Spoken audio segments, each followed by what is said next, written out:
Throughout the history of Disney animation, we have seen time and time again films that have magical and fanciful worlds in which our timeless characters live. Environments full of challenges and obstacles for our characters to overcome. Creating compelling and magical-looking effects for these worlds directly enhances the storytelling and draws our audience into the action. Effects such as wind, fire, rain, and snow. With a film such as Frozen, the story would have been impossible to tell without compelling and believable-looking snow. But how do you animate all that snow? Do you animate each snowflake individually over and over again until you've created convincing-looking snowfall? Because there are so many, artists now harness the strength of the computer to create snow using real-world physics. Computer algorithms take away the tedious work and allow artists to focus on the creative work. This is all known as simulation. Traditionally, our artists would animate each frame of movement individually, referencing the way objects move in the real world. Because this is animation, they must exaggerate the movement using art direction, shaping the objects frame by frame to create appealing-looking movement. With simulation, artists can use our newest software algorithms within the computer to recreate the physics of how snow forms together, interacts with other objects, and how it will move through the scene. We then introduce art directability, so that we may exaggerate or animate the action. After this, we can control the complexity of the shot by increasing or decreasing the number of objects in the shot. This way, we can take a single raindrop and make it into a rainstorm, or turn a snowflake into a mighty blizzard. We can continue to influence snow, or particles, and impose real-world physics on them to give us familiar or natural-looking animation.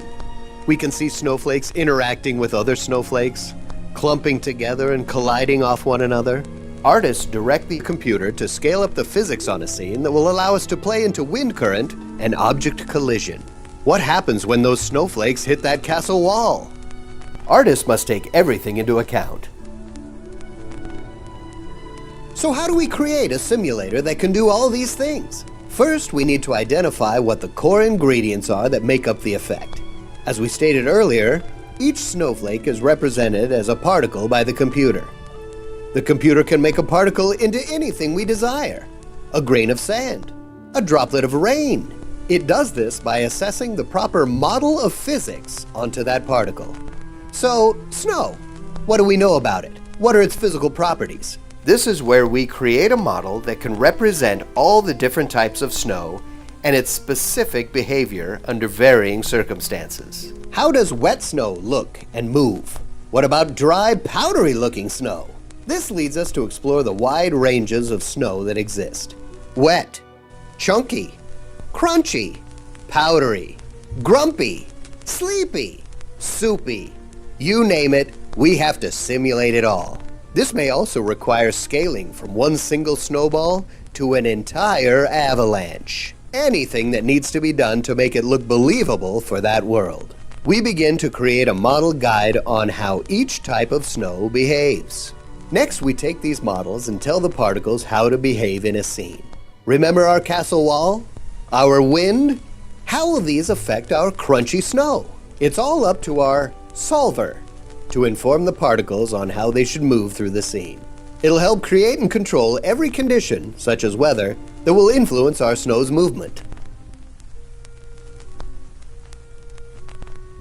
So you're probably asking yourself, how do we even know where to begin when determining how snow will act in a scene?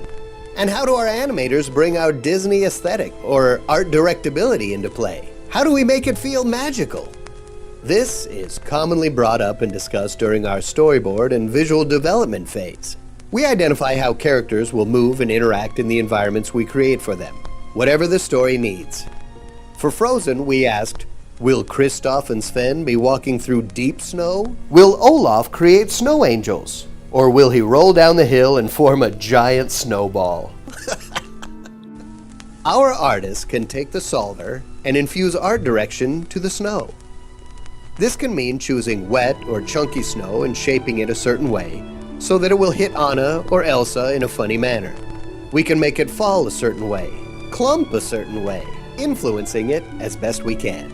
If you have snow falling on Anna's head, do you want it to be shaped like a cone or a cube?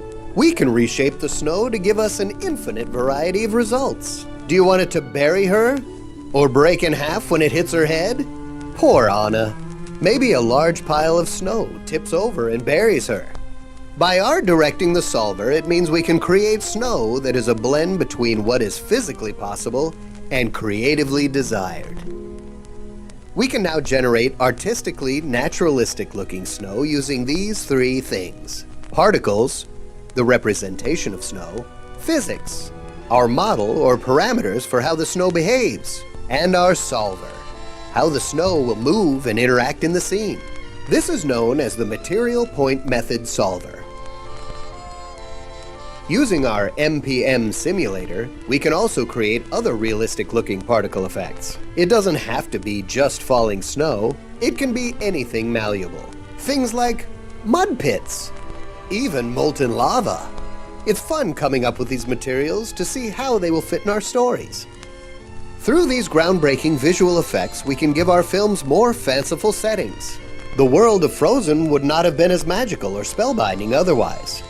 It's through the power of simulation that our artists can art direct real-world physics into a Disney-style wonderland. All thanks to simulation.